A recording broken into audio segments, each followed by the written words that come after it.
bà lấy nó dương mà mây chân ti dương mà rọp từng ở này ta chân ti đấy mà cái cọng nó dương lênประมาณ crop vậy đấy bà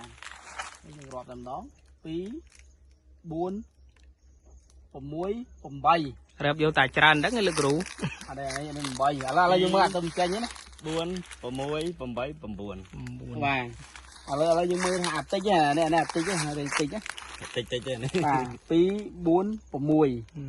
nhưng mà cái cầu cái từ mình không đá đấy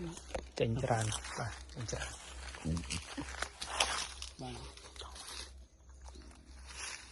ដើម្បីឲ្យស្វ័យអន្ទីបានផលអញ្ចឹងទៅធ្វើម៉េចហ្នឹងសម្រាប់ពុកម៉ែបងប្អូនដែលមានចការចន្ទីបាទមួយឆ្នាំមានតែម្ដងហើយចង់បានផលច្រើន